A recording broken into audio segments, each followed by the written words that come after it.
Vous avez démarré votre école dehors, votre classe dehors, votre école forêt. Bravo!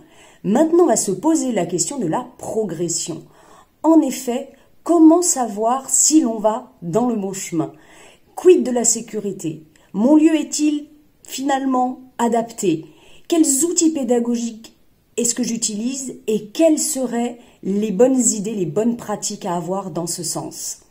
Alors, pas de panique, l'Association québécoise pour les centres de la petite enfance nous offre un outil de diagnostic absolument merveilleux qui regroupe les grands domaines, 8 au total, de l'éducation par la nature.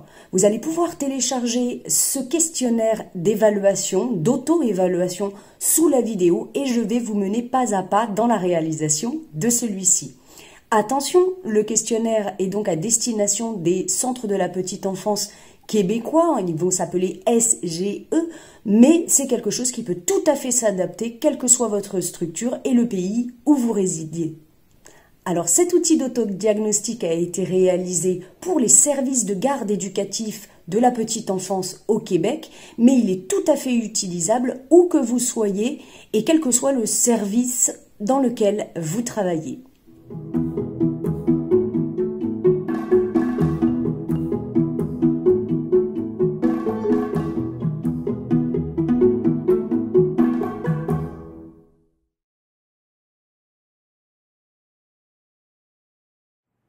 Pour télécharger la fiche, vous allez donc vous rendre sur l'adresse suivante qui se trouve en bas de la vidéo et vous arriverez sur la page de Alex, qui est le réseau d'éducation par la nature.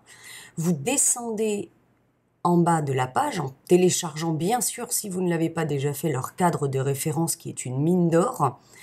Vous descendez jusqu'à l'éducation par la nature, où en êtes-vous, pour aller télécharger la boussole, cet outil d'évaluation dont on va parler aujourd'hui.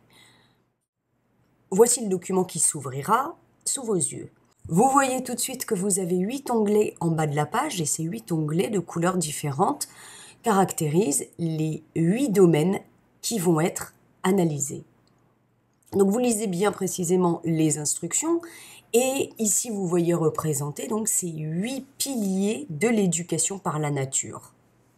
Une vision du temps différente, un lieu riche et diversifié, une pédagogie émergente, nouvelle, alternative, une focalisation sur les interactions, la dynamique de réseau partenarial avec les parents, toujours du réseau avec une communauté qui se trouvera autour de vous, la gestion de la sécurité et bien sûr l'éveil à la sensibilité écologique. Voyons la première rubrique, celle du temps. Vous cliquez ici pour venir évaluer vos pratiques.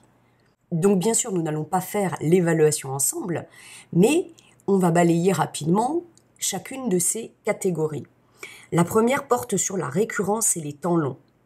Vous saurez, en remplissant chacune de ces rubriques, donc vous cliquez ici pour vous évaluer, vous saurez si vous sortez assez régulièrement et sur des temps assez longs. Le rythme de l'enfant est-il respecté ou est-ce l'adulte qui donne le rythme? On va y parler aussi du temps au sens météorologique du terme qui apparaît parfois comme un frein empêchant les sorties. Voyons la rubrique jaune, celle du lieu.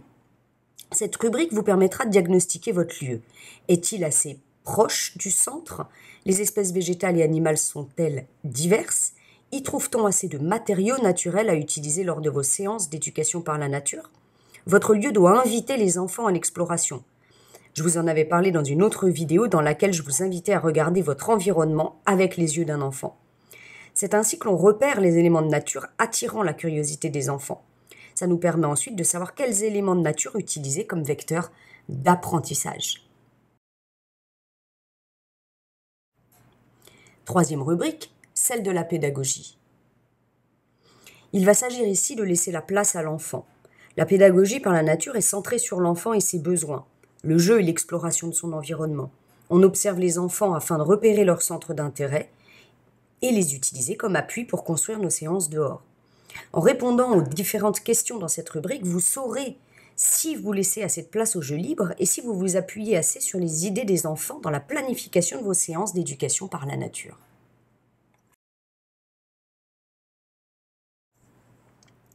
Voyons maintenant les interactions. Grâce aux questions de cette rubrique, vous pourrez savoir si les interactions éducatives sont de qualité pendant vos séances dehors et si les adultes accompagnants doivent améliorer la qualité du soutien et de l'accompagnement mis en œuvre auprès de ces enfants. Rubrique numéro 5, l'implication des parents. Certains l'oublient parfois, mais une dynamique partenariale avec les parents est un levier très important pour avoir des retours sur le vécu et l'évolution des enfants, mais aussi pour les impliquer dans la vie de l'école forêt, de vos séances dehors. C'est par le partenariat et la communication qu'il est possible d'obtenir la confiance et l'implication des parents dans vos projets d'éducation par la nature. Voyons dans la même logique la rubrique 6, celle de la communauté. Afin d'implanter durablement vos projets d'éducation par la nature, il est important d'avoir des appuis, qu'ils soient d'élus locaux, de votre hiérarchie, de vos collègues ou de tout autre acteur de votre communauté. Sensibiliser à votre projet, mener des actions et tisser des liens de qualité dans votre communauté. Cette rubrique du questionnaire vous aidera à savoir si vous devez faire des efforts en ce sens. La sécurité. Les enjeux de sécurité sont aussi au centre de beaucoup de questionnements. Comment assurer la sécurité des enfants dans la nature? Comment juger quel risque est acceptable? Vous, adultes, êtes garant de la sécurité des enfants que vous accompagnez, mais il est important d'apporter un équilibre entre sécurité et liberté. Il s'agit de garantir leur sécurité physique et psychique, pas de les mettre dans du papier bulle et d'induire des freins ou des peurs chez les enfants. Enfin, la rubrique de la sensibilité écologique. L'éveil à l'écologie passe beaucoup par l'émotion et le partage de celle-ci. Les adultes doivent être en mesure d'accompagner et de favoriser l'émerveillement, la curiosité et les questionnements des enfants qu'ils accompagnent. Cette rubrique vous aidera à savoir quels sont les points à améliorer dans cette thématique. Une fois que vous aurez coché toutes les cases qui vous correspondent, vous arriverez sur le dernier onglet qui est celui de « Votre portrait ». Et ici vont s'afficher les réponses à vos questions, ce qui vous permet de définir votre profil finalement et de vous indiquer quels sont les points à améliorer.